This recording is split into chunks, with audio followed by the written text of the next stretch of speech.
awa ndo na uti ndena za na uti RDC lo makasi nazaka kawa pona Youth African Summit et banda le 8 décembre ti le 12 décembre bino nyonso boya to sepela makasi الواقع في 8 ديسمبر إلى 12 ديسمبر في نيروبي. سلام سمي هلينا يبالال أهونغانا نو نيروبي متأوتي درسكوت ليوز كونكت أفريكان ساميت كديسمبر 8 እስከ 12 ድረስ ለሚገኘው ማለት ነው። አመሰግናለሁ። Karibuni Nairobi, wacha tutangamane. Je viens tout juste d'arriver à Nairobi pour le YAF Africa Connect Summit. Welcome to Kenya, welcome to Nairobi. Karibu Nairobi, Kenya, the land of Hakuna Matata. Welcome esteemed delegates and guests to Kenya for the 2023 Youth Connect Africa Summit. Karibuni Kenya, welcome to Nairobi.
Good evening.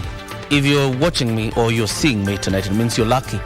You have power in your house because the Kenya Power and Lighting Company has plunged the entire country in darkness, and we'll be giving you details about it. What is suspicious is KPLC is yet to release a statement on when they plan to restore the country, or rather power in the country, and we are monitoring that situation.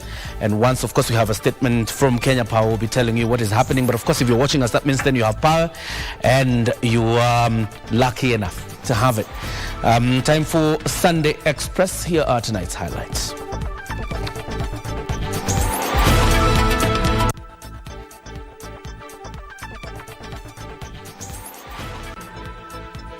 Tunataka kuhakikisha ya kwamba hii Kenya kila mtu, vijana wetu wengi wanapata mahali ya kujishikilia, wanapata mahali ya mapato.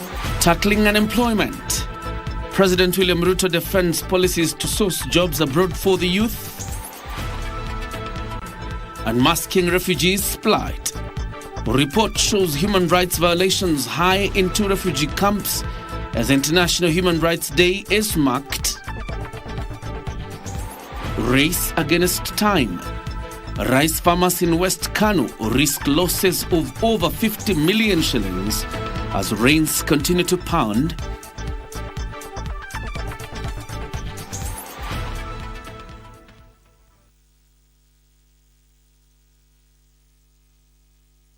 Baranabuli is our sign language interpreter. My name is John Jacob Kioria. You're very much welcome to the broadcast. We start off tonight's broadcast with the news that President William Ruto has said that the government is implementing deliberate programs and policies to create jobs locally and abroad. Speaking in Kiambu, Ruto said the government is rolling out its manufacturing, affordable housing and digital economy plan to create opportunities for the youth. He said the government is also exploring employment opportunities abroad to reduce unemployment in the country, noting that the government has already secured jobs for the youth in several countries following successful negotiations. Speaking during a Sunday service at St. Paul's Church, Kiriita, Lari, Kiambu County, the president defended the government's position to send youth abroad for work, saying this is being done to ensure every youth has an opportunity at home and even abroad, noting this will help increase the country's foreign exchange through diaspora remittance. Nilikuwa naona juzi kiongozi wa upinzani analalamika ati anasema huyu Ruto watu wengi sasa wanapelekwa nje kufanya kazi.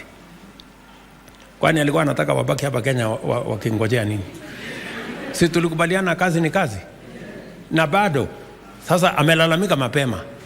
Bado watu watatoka Kenya hii waende wafanye kazi nje kwa maelfu. The president said the government is establishing special economic zones across the country to fast-track the country's industrialization. Pale kwanza yenu ya hapa Del Monte tunataka kuwa ni mahali ya kutengeneza madawa ile ya hospitali. We are going to make this special economic zone a pharmaceutical, specifically a pharmaceutical economic zone ya kutengeneza, kwa sababu mnajua bado tunaagiza 70% ya medical commodities ama pharmaceutical commodities bado tunaagiza kutoka nje.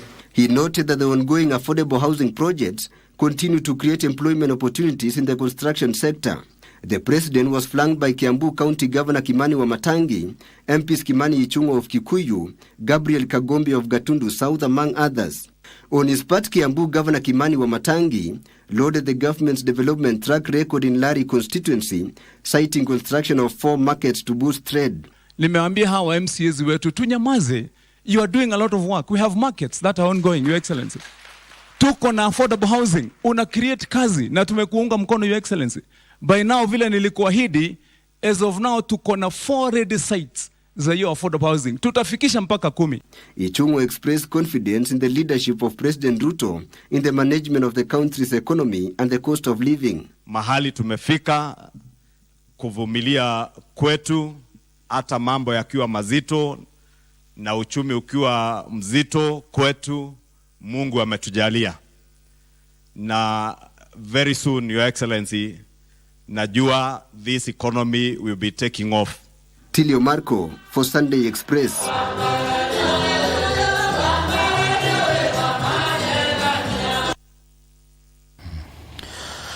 Now, you know that Tuesday will be Jamhuri Day. It was last minute sprucing up at Uhuru Gardens in Nairobi. That is 24 hours left for the country to mark its 60 years of independence. Internal Security Principal Secretary Raymond Omolo, who was on an inspection tour of the grounds, said at least 3 heads of state and government are expected to attend the fete. A multi-agency team has been set up to provide adequate security, as Nancy Okware reports. Sunday afternoon at Uhuru Gardens in Nairobi County. Preparations for the Jamhuri Day celebrations are in top gear ahead of the Tuesday fete that will be presided over by President William Ruto. It is not lost that groupings expected to entertain visitors dot the ground for rehearsals, seeking to ensure the choreography is in sync. Learners from different institutions are also here for the rehearsals. Internal Security and National Administration Principal Secretary Raymond Omolo, who inspected the venue, says that all measures are in place with over 30,000 people expected. We have made adequate security arrangements, and starting today until after the celebrations on the 12th, these grounds will be covered by our brothers from KDF as well as the National Police Service for purposes of ensuring that we have a successful event. Of course, the security deployment is in place for the rest of the city as well as the country. The PS urged those who will not make it to Nairobi for the celebrations to join in at their respective counties. We expect that the celebrations are going to be rolled out in other parts of the country, across all the counties, the sub-counties, and the divisions. Nancy Okware, Sunday Express. And Deputy President Rigathi Gachagua says the government is on course to stabilize the economy. Speaking today during separate church functions for Gospel Churches of Kenya, Manyata, Ruguru, Gandori Ward and the Akorino Prayer Conference in Embu County, the Deputy President said prices of basic commodities have begun to stabilize, urging Kenyans to be patient as the government restores the economy. The Deputy President also expressed optimism on the progress made in the Kofi anti-reforms. The leaders present called on the Deputy President to help revive road projects that had stagnated in the county to improve connectivity. Najua kuna watu nasema uchumi umeharibika. Sisi hakuna uchumi tumeharibu. Tulikuta huu mgonjwa anaitwa economy ya Kenya akiwa ICU. Na nyinyi mnajua mmekuwa na wagonjwa. Hakuna mgonjwa anaweza toka ICU aende direct mpaka nyumbani. Sasa hii uchumi tulikuta ICU, tumerekebisha ikaenda HDU, tumengangana sasa iko kwa ward. Ikifika mwaka ujao ataenda nyumbani. Shida kubwa sana ambayo tuko nayo hapa, especially hapa Mbeere North na Mbeere South, ni maji. Hata ukienda pande ya Runyenjes, Manyata, pia maji ya kulima inahitajika.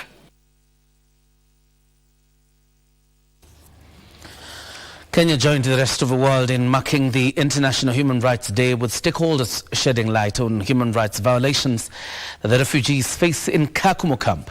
The Kenya National Human Rights Commission, one of the main stakeholders, revealed a record of about 200 cases every month of human rights violations at the Kakuma camp and the Koloboye Integrated Settlement. Our reporter Pauline Nasimiu has the details. As Kenya marks Human Rights Day, the Kenya National Human Rights Commission Chief Executive Officer Dr. Bernard Mogesa took the opportunity to shed light on challenges facing refugees at the Kakuma refugee camp. Child trafficking, even within the camps, we are told that the children are stolen, and especially, from the camps, or especially those refugees from South Sudan. For Martha Mbilika, a Congolese who arrived at the camp 7 years ago, getting a refugee certificate status has been an uphill task. Wanisaidie na mandate. Wanzangu wote wameshapata mandate, mimi bado kupata mandate. Siku ile mandate ndio kitambulisho mzuri ya mrefugee kuchukua. Na mimi ndio nataka nichukue. Jack Luambe, one of the refugees, raised concerns of insecurity, especially during the festive season. Kama miezi hii imefika hivi Christmas, kila mtu anataka awe vizuri, so inapelekea mtu anataka anaforce vitu, na katika kuforce vitu mojawapo ni insecurity. So anakaa usiku, anapitia, anavamia watu, anachukua simu ama anaumiza watu kwa panga, so inatupelekea kuwa na insecurity zaidi hapa ndani. Jean Kalerama, however, says they have organizations within the camps that offer psychological counseling to the victims of human rights violation. Hawa watoto ama hawa watu wazima ambao wamepitia madhuluma, wamepitia hizo maisha, kuona hizo vitu, bado wakingali watoto wachanga, kuna mashirika ambazo zinajitahidi kuwapa mashauri, kuwapa mawaidha ili kwamba wabadilike katika maisha yao. Kakuma Assistant County Commissioner Yusuf Salat has called on refugees whose rights have been violated to report to the authorities for necessary action to be taken. And it's now everybody to enjoy his rights, and in case he or she is breached, it is them to share with relevant government agencies for him or her to be supported. This year, the camp received over 30,000 refugees, many from Ethiopia, Uganda, and from the closed Dadaab camp. Pauline Nasimiu for Sunday Express. And we continue to monitor the situation as regards the power outage that has hit most parts of the country. Kenya Power and Lighting Company is yet to release a statement on the same. Of course, this is a third blackout in about 3 months. Of course, it's a blackout of large scale. So you would say this is the third blackout of large scale hitting the country in about 3 months. The government has challenged local artists to emulate artists across the globe by monetizing their products. Youth Affairs, Creative Economy and Sports Cabinet Secretary Ababu Namwamba also urges African countries to curate their sport and artistic prowess into more economically viable products. Joseph Ohongo with details. The Youth Connect Africa Summit entered day 3 at the KICC Sunday, with the focus being turned to youth economic empowerment. Speaking during a panel discussion dubbed Reemerging Business for Africa, Creative Economy, Tourism, Culture and Sports Industry, Youth Affairs Cabinet Secretary Ababu Namwamba urged young people in Africa to emulate their counterparts globally by monetizing their talents. Can you imagine the economic value of the EPL, the English Premier League, as a product? Because when you're talking about the monetary plug-in and the financial benefits, it's because someone has curated it into an economic product. message to our creatives, to this continent, is that we have to catch up with the rest of the world. The CS noted that through the Talanta Hela program, Kenya has created a platform for the youth to explore their talents and earn their livelihood. The second target for Talanta Hela is nurturing. Once you've identified these talents, then what? So we are establishing an ecosystem of how these talents can then be nurtured, processed through platforms like the Kenya Academy of Sports, the Kenya Film School, the Kenya National Theatre. Those are platforms for nurturing the talents that you have identified. He further asked parents to inculcate a culture of talent development and search for opportunities for their children to grow their talents. The CS also called on African countries to take advantage of the digital revolution in transforming their creative and sports industry and rally behind them. So the first thing for me, as a continent, we need a mental shift to start appreciating the beauty of our own products. You know, you go to Netflix and you go to Amazon, the traffic that drives those platforms is primarily African traffic. For Sunday Express, I'm Joseph Wahungu.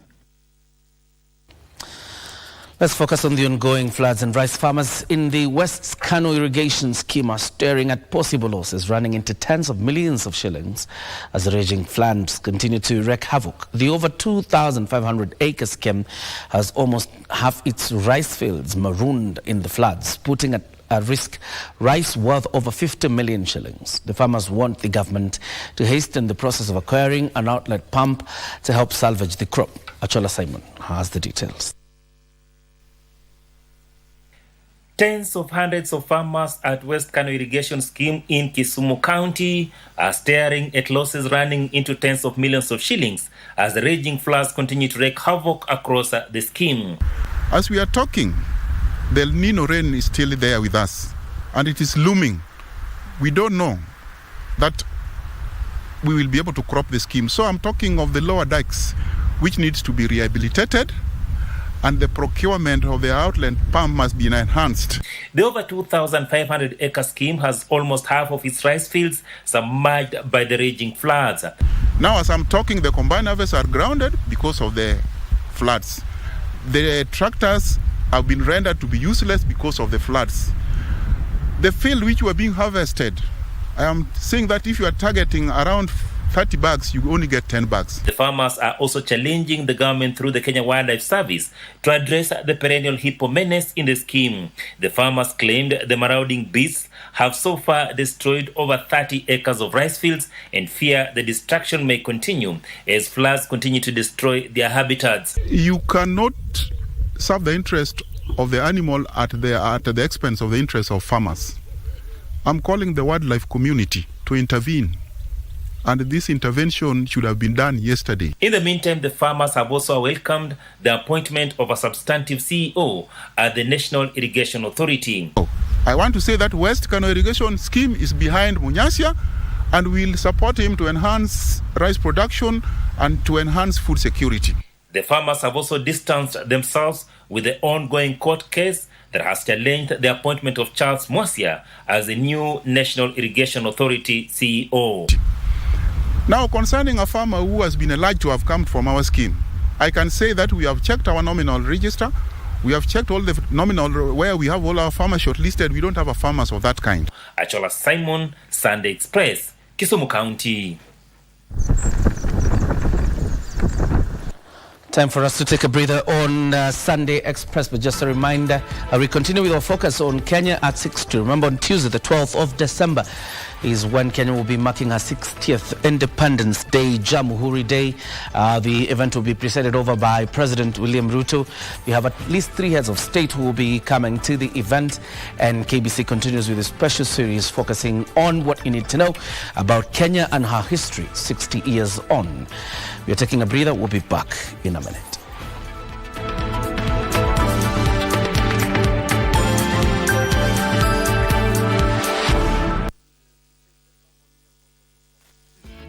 Cheza Loto Moto. School fees ya mtoto imelipwa, lakini bado tunataka kuendelea throughout. Lotomoto imekuja kwa maisha yetu when I needed it the most. That is all I can say for now. I'm so grateful. May God bless you. Cheza Lotomoto. Shinda pesa moto moto.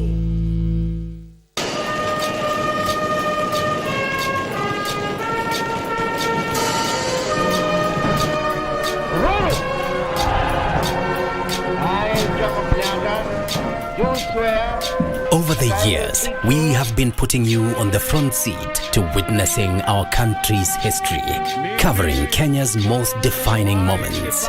As we commemorate 60 years of independence, we give you yet another chance to be part of Kenya's history. This year's Jamhuri Day celebrations will be presided over by His Excellency President Dr. William Ruto at Uhuru Gardens. Watch the live coverage of the celebrations on Tuesday, 12th December 2023 on KBC Channel 1.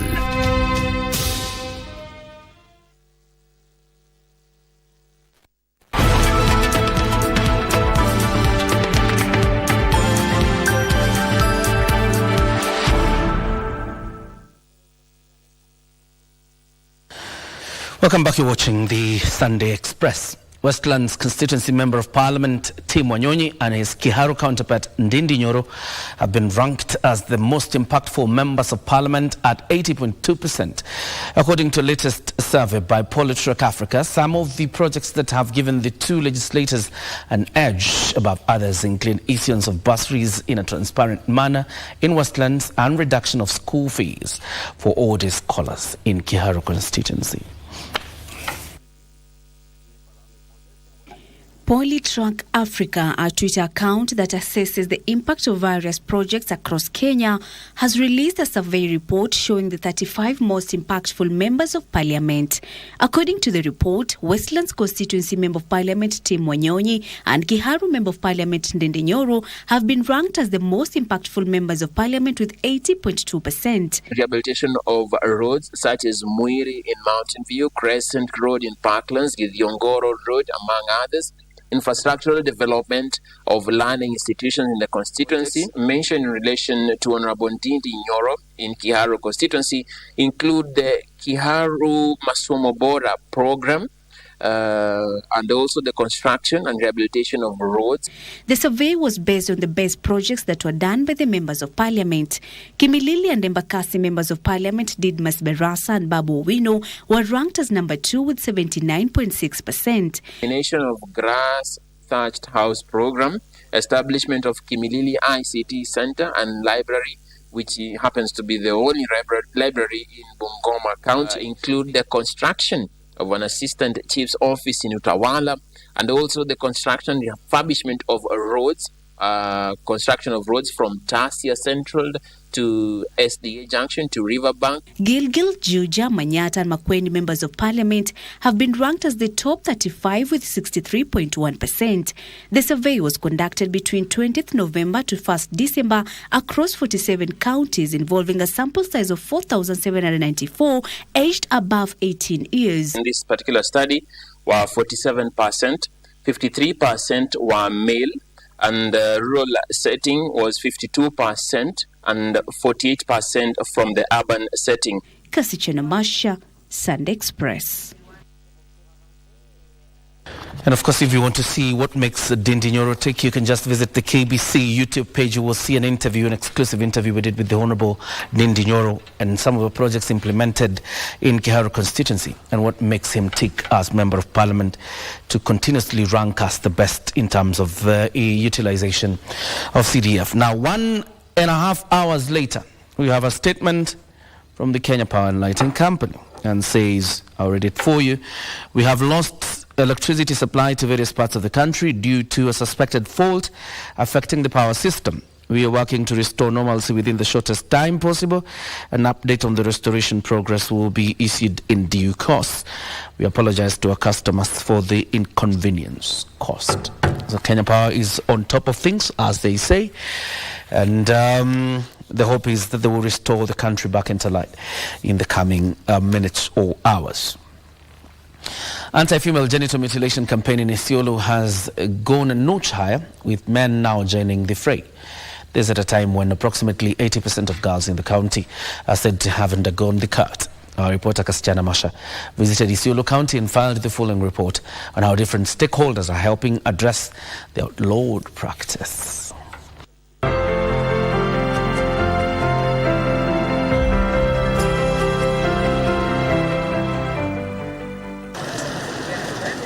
The diverse culture of the Borana, Samburu and Somali communities is the epitome of the Isiolo County Code 011. But one outstanding cultural practice among these communities is the outlawed female genital mutilation. Approximately 80% of girls here have been circumcised. The girls are circumcised for various reasons. Kama kwamba msichana akikeketwa ndio ako tayari kuolewa. Hiyo sasa ametayarishwa kwamba msichana amekuwa mke wa kwenda kuolewa, na pia wakati anapokeketwa ndio aende kuolewa, lazima kuna dume inauawa ndio ijulikane kwamba sasa huyo ni mke rasmi, amekeketwa na amefanyiwa harusi, ni mke wa mtu rasmi kama jamii ya Wasamburu. Na mwanamke asipokeketwa, mwanamke atakuwa na joto zaidi, ataharibika, ndoa nyingi zitaharibika. Hivyo ndio walikuwa naamini atangoja tu bwanake atakikaa 6 months ama akae 1 year, kwa ile muda tu atakaa, bibi tu ako pale nyumbani anamuongoja. Hivyo ndio wanabelieve, which is wrong. Jacinta Lekwale from the Samburu community and Habiba Abdi from the Borana community are now anti-FGM champions who have gone through what they term as the worst experience. Nilishikwa na mama sijui 5 ama 6. Mimi nikaona nimebeba the mothers. Nikashikwa nikafunguliwa miguu. Ule mama alikuwa anashika kijembe. Akanishika pa. Kuniweka hivi kijembe. Sijui I don't know hiyo nguvu ilitoka wapi. Niliruka nayo jembe. Kile kijembe nikaruka nayo. Mama sijui nilikimbia nikiwa navuja hiyo damu mpaka pale babangu alikuwa amekaa. Wakati mimi nilitayarishwa nilipitia shanga mingi sana. Kwa sababu mimi nilimwaga damu mingi sana. Kumwaga damu mingi na bado tena nikarudiwa tena kutayarishwa. Kwa sababu vile nilipelekwa pale nilikatwa. Kupelekwa tena huko nikaonekana kumbe sikuwa nimetayarishwa vizuri. Na nikapelekwa tena nikarudiwa tena nikakata. Nikakuwa ushungu sana. Mimi saa zingine nakaga hivi nikikumbuka inanitouch. Inanitouch I feel like I want to scream, I want to cry. Mimi niko na wasichana 2 na kijana mmoja. Mimi yangu siwezi kata. Na hata wale wengine nitawaambia tu wasijaribu kukata kwa sababu kukata si mwisho wa maisha. Hapana. Hata wale wajakatwa bado wanaishi na wanaolewa. But why is this culture gradually fading away? Abdia Gedi is among the activists in Barat Ward. Anaweza kikundi chetu mwaka wa 2020 tukaendelea for like miaka 2 hivi. Baada hapo ndio Action Aid waliweza kuingia mwaka wa 2022. Baada ya kupatana nao tuliweza kupata mafunzo kwa nini ukeketaji ni mbaya katika jamii yetu. Also, some of the circumcisers who have been making a living out of the practice have stopped. Tulipata Action Aid, Madam Abdia na Abdia Gedi. Tukapata mafunzo. Baada ya kusoma tukaona hiyo kitu ni uchungu kubwa sana. Uchungu kubwa sana. Tangu sasa tumewacha. Nafikiri ni muda hii sasa karibu miezi 10 hivi. Ndio tumeacha. Yaani wakati nimewarudisha wembe nilisema nifuatane tu na wamama wale wa soko wanifunze soko, ndio nikaendelea kulisha watoto yangu. The Action Aid, an non-governmental organization, is also spreading the gospel in the war against FGM. Na goli yetu kubwa ni kufanya kazi na wasichana wadogo, kuwaeka katikati ya mradi wetu, kwa sababu for so long tumekuwa tukiongea na wababa, tunaongea na wamama, lakini tunaacha wasichana wadogo. So kama hii mradi sasa, the main goal ni ku make sure tunafaa kuongea na wasichana wadogo, and then wasichana sasa wanaenda kuongea na wazazi wao, wazazi wanaenda kuongea na community, hivyo. According to the organization, there's still challenges. Hii ni culture imeshika kabisa, imekita kambi kwa community zetu hapa. So nimekwambia kubadilisha mawazo ya watu ni ngumu sana. Lakini step by step tunajaribu ensure ini attitude ya watu, force watu kubadilisha tabia yao. Lakini tunawafunza ubaya wa FGM ni nini, alafu wanaweza kujibadilisha wenyewe. The county government, in collaboration with various non-governmental organizations, says the cases are gradually reducing but still facing a series of challenges. So we've seen these people going through this, and what we are doing, we are trying to use them as examples, and with a lot of resistance, of course, because even our communities here are very patriarchal, so you will not stand and try to tell them, but we are trying to get to there, and we can see at least there is change. Na hata kina mama wenyewe wa kikundi ndio wananiita, chief, kuja twende area fulani, twende tuongee kuhusu FGM, but kuna changamoto ya kwenda mpaka huko ya transport. Haya, wananchi ukienda kuongea na wao lazima wapelekee maji nini muongee. But what can be done differently to curb this practice? I feel like we need to change the approach.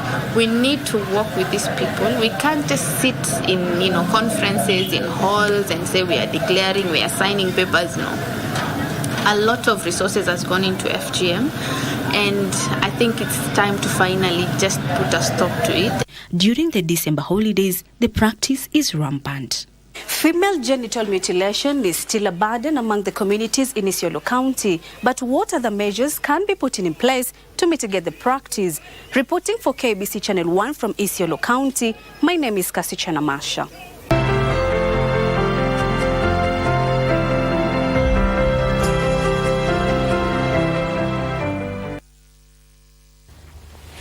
Anti-Cat Frey, thank you very much, Kasichana Mashe, for the story. Now, professionals have been called upon to support vulnerable children who lack finances to further their education. This was the clarion call as the Association of Women Accountants of Kenya donated food and non-food items to a school in Kiambu. The donation under the Social Corporate Responsibility Program comes at a time Kenyans have been urged to assist the less needy in the spirit of Christmas. The institution received, among other items, computers to boost the digital literacy programs. Shelter is an issue. Economic activities, joblessness, alcohol and drug abuse. Those are some of the challenges. The Association of Women Accountants has walked a long path with Gidogoro Open School. And we started our pathway back in 2015. We have supported them through giving them books, donating funds to ensure their tutors are paid, and donating foods. We wish to continue supporting Open School Gidogoro moving forward, not just with this, but even in future. We are looking forward to coming for their graduation.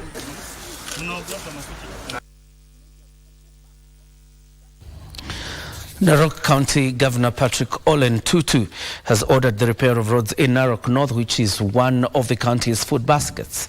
The move is in line with keeping his commitment to better road infrastructure for Narok residents. Also, Machakos Governor Wavinya Ndeti has directed the Department of Education in Machakos to prioritize children from less privileged backgrounds in their award of county education bursaries. These and more stories in the county's news roundup. Speaking to the press after the plant resumed its operation, the managing director Hezron Kotut said they are looking forward to producing hundreds of tons of sugar per day in the company that has been a source of livelihood to over 67,000 sugarcane farmers in the area. 70 we have verified, farmers 257, and contract workers about 179. So we have verified that report niko nayo, nataka kupelekea Mheshimiwa Rais so that we can now start. Vile tumeanza kusiaga hivi, sasa isikuwe excuse ingine kwamba hamukufanya verification, therefore we can't pay. Elsewhere, church leaders in Narok County, led by Bishop Dixon Koitot of AIPCA Church, are calling on TAC and junior secondary school teachers to have a dialogue on terms of employment for smooth service delivery. Tungependa kuambia waweze kukubali kusemezana, kama ni kuajiri, waajiriwe, na hata deni waweze tu kupewa kazi. Meanwhile, the 2023 human rights activists have been honored for their exceptional contribution to the society. The award ceremony was a culmination of a 5-day training for the human rights defenders as part of the annual Human Rights Defenders Academy 2023. And women in Malava, Kakamega County have joined forces to pursue economic empowerment and enhance educational opportunities for their children, making a shift in their roles and responsibilities. Speaking at the launch of the Malava chapter of the Mulembe Women Congress, their leader Pamela Musambai stressed the initiative will grant them financial independence by equipping them with skills to generate income. Usije ukamwonea mwenzako fitina, manake pia wewe una sahani yako ya baraka. Lakini kwa pamoja tutanawiri wote. Zaidi ya yote nataka nikuwe na Mulembe Women Congress Malava Sacco in future, ambayo mama watakuwa wanachukua mkopo rahisi na wanaweza kufanya biashara zao. Finally, hotels in Mombasa are bracing to play host to tourists at the sandy beaches as the holiday season kicks in. Speaking during a Christmas tree planting and cake mixing event at one of the beach hotels, Mombasa Deputy Governor Francis Toya pledged to work with the hoteliers to create an enabling environment for their businesses to thrive. As government will continue to work very closely with the stakeholders within the tourism industry with a view to, one, improve on our product. Kenya as a country currently is facing immense competition from destinations such as Zanzibar, which is just across the door. And we'll all appreciate that we need to quickly, particularly those who are within the tourism sector,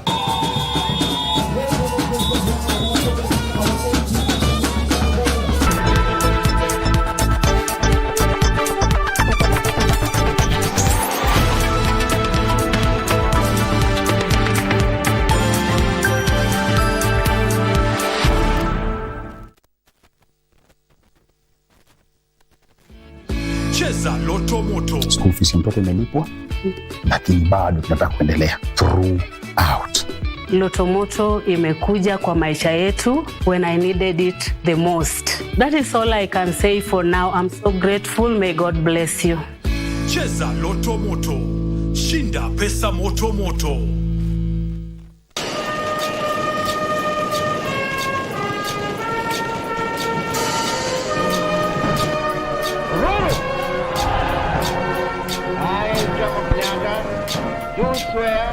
Over the years, we have been putting you on the front seat to witnessing our country's history, covering Kenya's most defining moments. As we commemorate 60 years of independence, we give you yet another chance to be part of Kenya's history. This year's Jamhuri Day celebrations will be presided over by His Excellency President Dr. William Ruto at Uhuru Gardens. Watch the live coverage of the celebrations on Tuesday, 12th December 2023 on KBC Channel 1.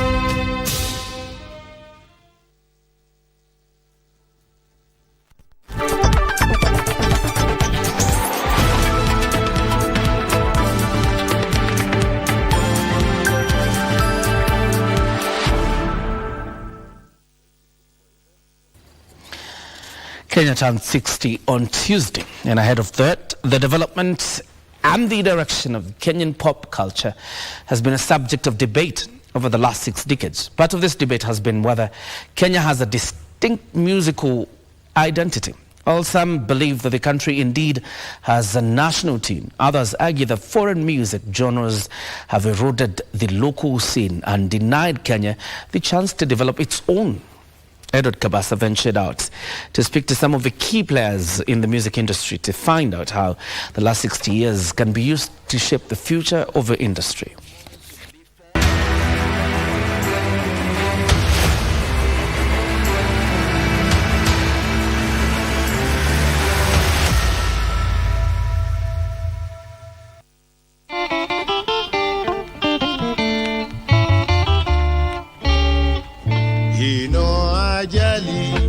The music development in this country has been very systematic, right from the 1946, as somebody might have mentioned somewhere, with people like Fundi Konde, who came from the World War and then established the kind of music that was now known as pop music. But you also had people like George Mukabi, people like Daudi Kabaka, people like Isaiah Mwinamo, who really fixed what we now call as pop music in our country, in addition to the traditional music that has always been part of our lives.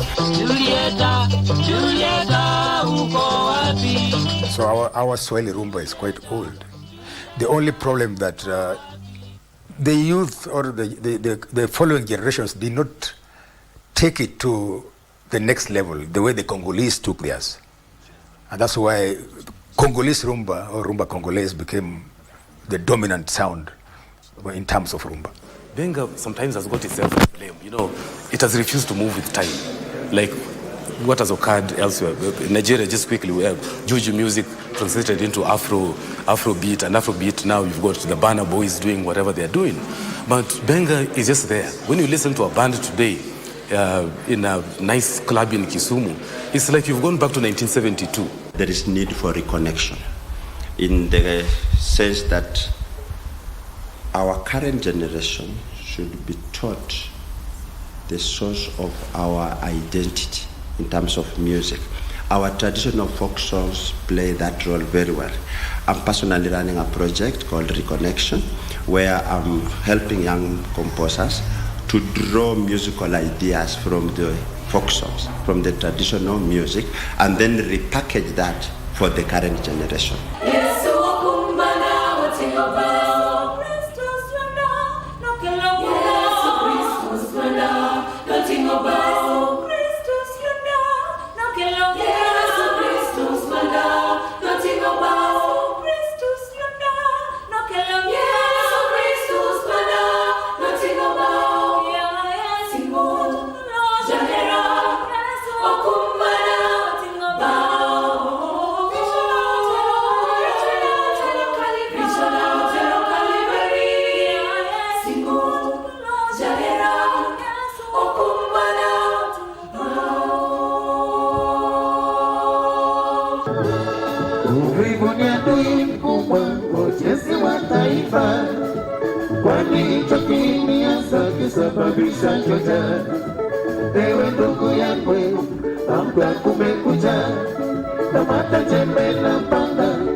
As a nation, our focus is working hard towards development and building up our nation. So those days are our youths maybe who are lazing around and all that.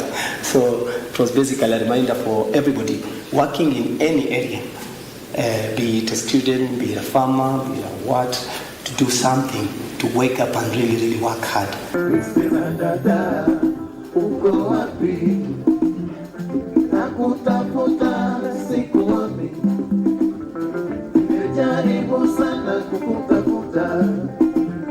Kwa kweli music tumetoka mbali. Hiyo music wakati hiyo ilikuwa ni wazee rumba. Unajua zamani wazee walikuwa nasema music sio kazi, lakini music kusema kweli sasa imebadilika mpaka imekuwa music ni kama kazi. Na wakati huo recording ilikuwa mnakaa kwa studio karibu 3 months ndio mtoe record.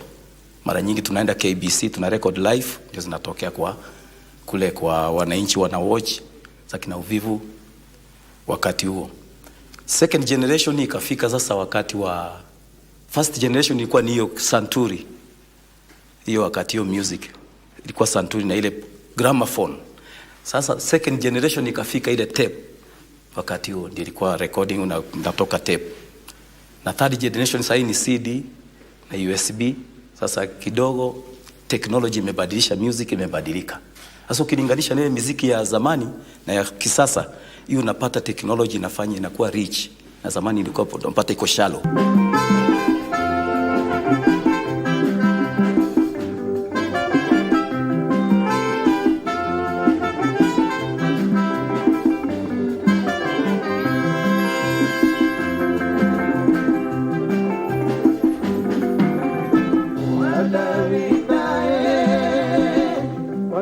Our band is not like any other band globally.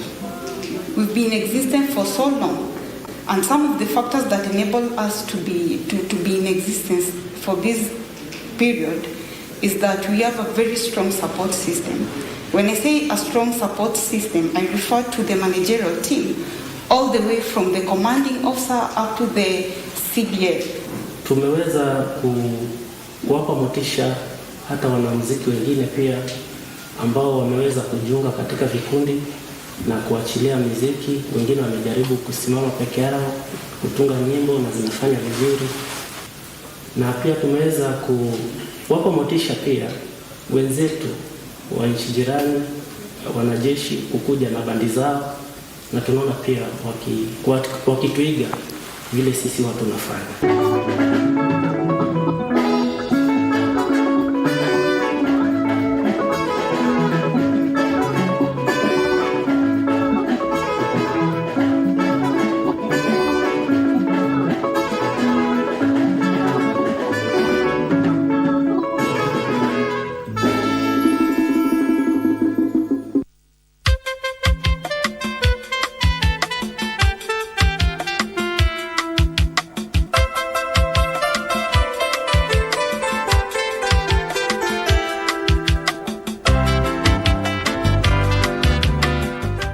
My name is John Katana, better known as the Bishop. It's been quite some journey. 50 years, 5 decades is quite long. It's been a good run. It's been a winding journey with a lot of experimentation. You see, when we started the band and when we recorded the first few songs, we had no identity. We were just experimenting. So we use a genre that is called pop music from Europe. And then we also tried some salsa. But when we settled and said, no, we have to have a distinct sound for our music, and we started doing chakacha, that's when we came up with songs like Akumunya Kisumu, Unkulahu, Ndogo Ndogo, Nyambura. Those are all in the chakacha genre. So we took a traditional, or not really traditional, a beat from the coast, and then fused it with other influences to make it popular across the country and beyond. Singuo, utaomba mtu, mtoto singuo, utaomba mtu baba.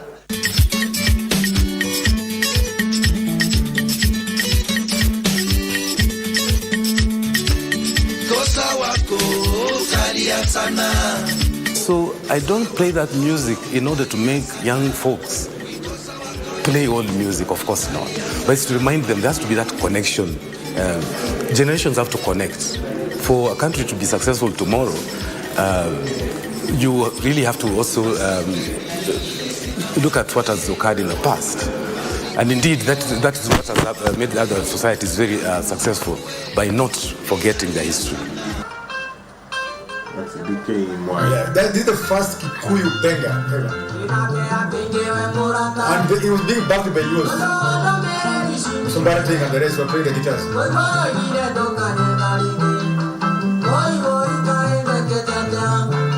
I've been to Nigeria and never heard of Kenyan music being played there. Why should we keep on playing Nigerian music here? Why should we keep on playing South African here? If you're doing it in your private capacity, I have no problem. But I don't want to go to the supermarket and I'm listening to Nigerian music. Why can't we have Kenyan music being played on the supermarkets? On the lifts? In the hotel lobbies? They should be Kenyan. Kenya yetu, hakuna matata. Ukitazama mbuga zetu, Kenya yapendeza. Ukitazama milima yetu, Kenya yapendeza. Ukitembea baharini, Kenya yapendeza.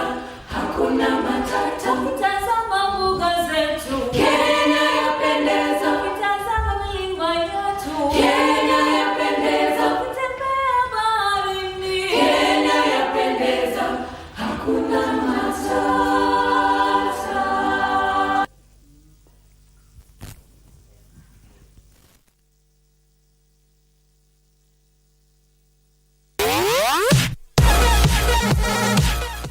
These are the moments we live for every Friday as we catch up with the world of football.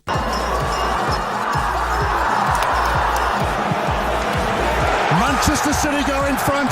With your favorite stars in rivalries like no other that keeps you on the edge of your seat. Learn a few tricks that keep you ahead of the game and spice it all with unforgettable moments on Dunda Dunda. On Saturday, you're in for another treat as we rock your weekend with all sporting disciplines, bringing you insights on what's happening behind the scenes as we share players and athlete stories, preparations, and celebrate their achievements. Charging to the line. Is it going to be a world record? Yes, it is. She smashed it. Whatever angle you look at, we've got you covered. KBC Channel 1, your true sports partner.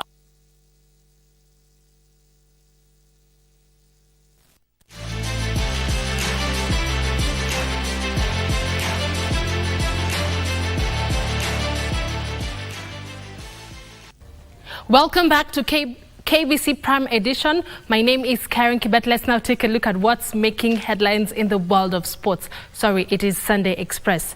Let's dive right into it. Homa Bay County team will face Kisumu County in the boys' finals of the ongoing Talanta Hela Under-19 tournament after defeating Nakuru 3-1 at Absa grounds. In another match, Kisumu County girls qualified for the finals after thrashing Uasin Gishu girls 3-0 at Utalii grounds.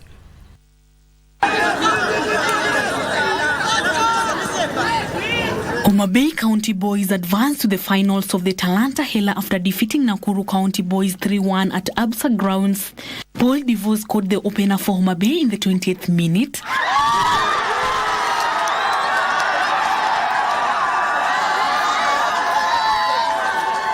Before Cecile Myla and Hamisi Otieno scored the second and third goals in the 30th and 60th minute respectively.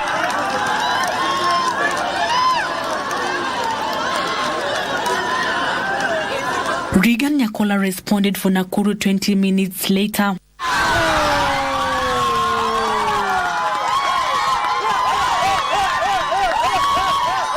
Homa Bay will now face Kisumu in the finals on Tuesday. In another match played at Utalii grounds, Kisumu County girls qualified for the finals after seeing off Uasin Gishu 3-0.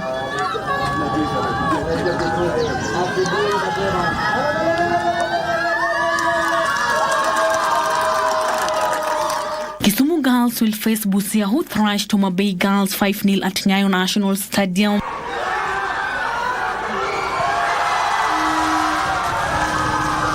Meanwhile, Uasin Gishu girls will battle Homa Bay in the playoffs, while Nakuru County boys will face Vihiga tomorrow at Nyayo Stadium. The finals will be played on Tuesday during the Jamhuri Day celebration, with the winners pocketing 5 million shillings. For Sunday Express, I'm Sila Onyango. Thank you, Sela, for that report. Moving on, Kenyatta University women hockey team Titans and Sima men are the winners of the second edition of the Hockey Heroes tournament organized by the Nairobi County Hockey Association at City Park Stadium in Nairobi. The Titans, who are in the Women Premier League, outmatched Daystar University by winning all the 5 matches, scoring 11 goals, with Monica Kitui emerging the top scorer. Meanwhile, Sima defeated Kenyatta University 3-1 in the finals to lift this year's trophy as Park Road settled for 3rd position. The 2-day tournament attracted a total of 9 teams from Nairobi. It's basically a tournament that seeks to honor legends in hockey. There are lots of people who've played hockey for this country. Many of them played long before probably some of us were born. But we just want to appreciate the efforts they put in the play. There was a time Kenyan hockey was going for All Africa Games. Kenyan hockey was taking part in Olympics. And those are the kind of people we want to remember when we run the tournament. As a sports person, if you lose, you have to appreciate the winner. But it doesn't mean that it's the end of the journey. It's just the beginning.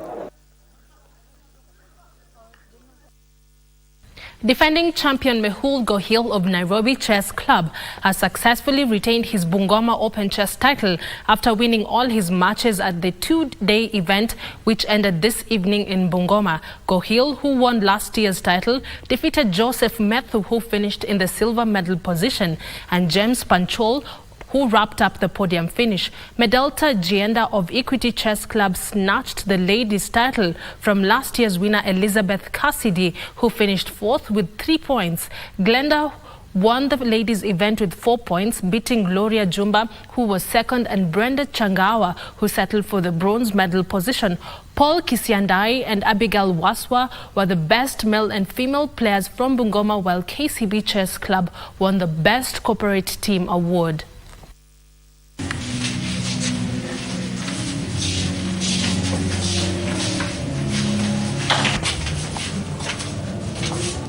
Kenyan riders Apollo Mbuki and Alex Kandia took top overall positions as the second and final round of the FIM Africa Central African Challenge Motocross Challenge Cup culminated at the Jamhuri Park today. Kandi beat compatriot Ngugi Waweru in a breathtaking MX2 showdown to win the category in blistering fashion. Ngugi had won the first heat yesterday but lost today's 2 heats to Kandi in a closely fought showdown. Ngugi was well on course for overall victory after dominating the last heat, only to be overtaken at the 11th hour by Kandi.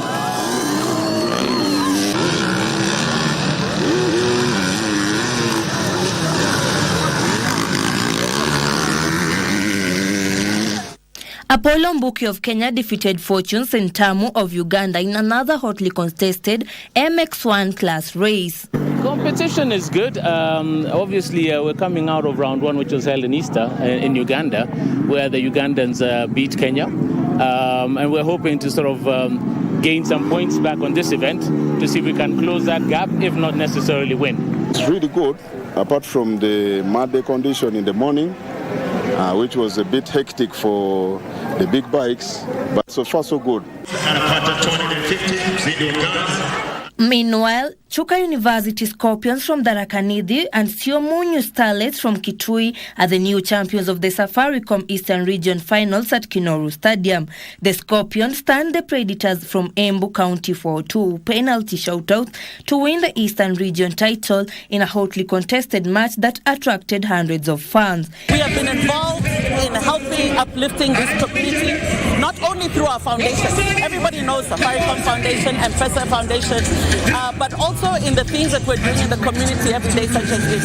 Tunatarajia kwamba zile timu za Kenya kama Harambee Stars na Harambee Starlets, especially for under 23, wataweza kupata nguvu mpya kutoka hizi matches. In another ladies' finals, Siomunyu Secondary School silenced Chukta University Starlets 1-0 to claim the regional title.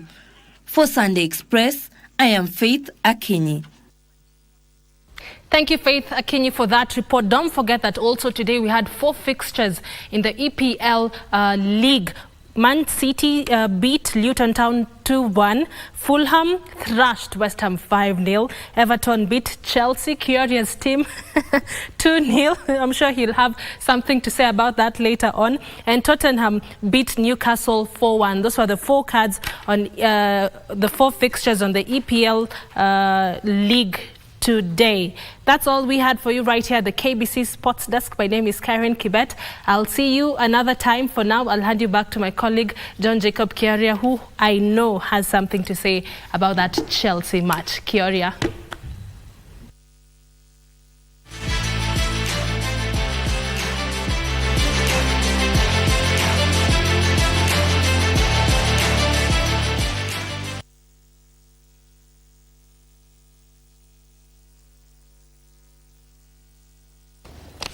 Interestingly, I have nothing to say about that loss to Everton today, because I mean Chelsea can give you a heart attack or a disease of unimaginable proportions, but then again, it is the Chelsea that wins, it is still the Chelsea that loses. So we are in it for the long haul. Thank you very much for keeping us company on KBC Sunday Express. But of course, if you're still watching us, it means you're lucky to have power in your house or you're good enough to have a generator, because the country, most parts of the country really, are plunged into darkness. Kenya Power says there's a fault in its systems. It is working on it, and we hope, obviously, that power will be restored to those who don't have power tonight. Thank you very much for keeping us company. Byron Abuli was our sign language interpreter. God bless you. Have yourself a good night and a fantastic week ahead.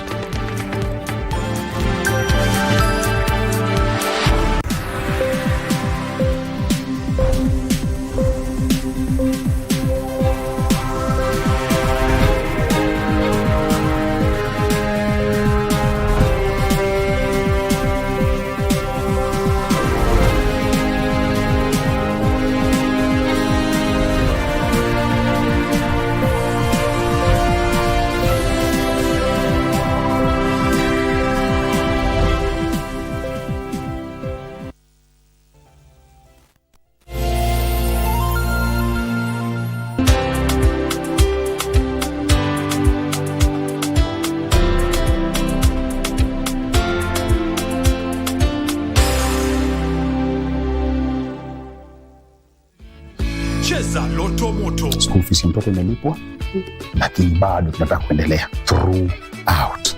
Loto Moto imekuja kwa maisha yetu when I needed it the most. That is all I can say for now. I'm so grateful. May God bless you. Cheza Loto Moto. Shinda pesa moto moto.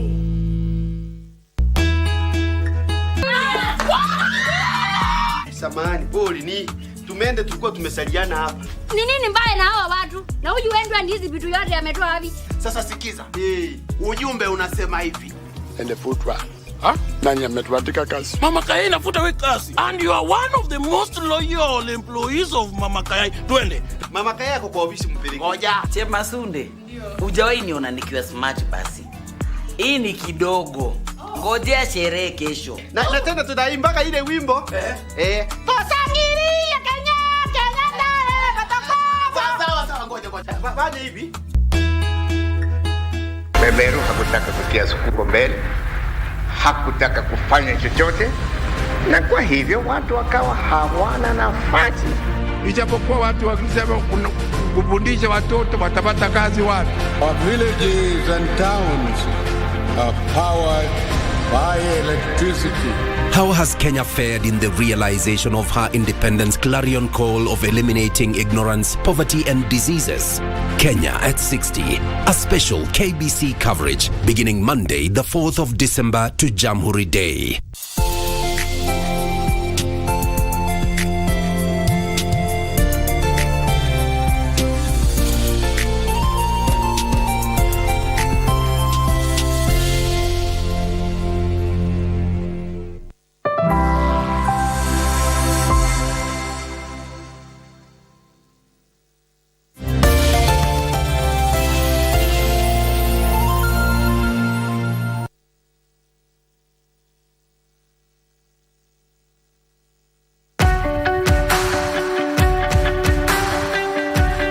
From Lamu to Cape Verde, the Cape to Cairo, Turkana to Timbuktu, the youth of Africa are gathering in Nairobi, Kenya, from the 8th to the 12th of December 2023 for the 6th edition of Youth Connect Africa Summit.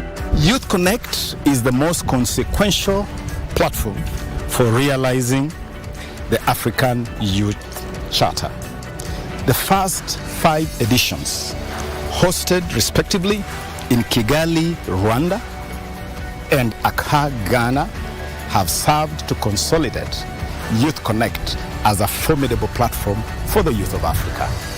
Themed Youth Innovating a Borderless African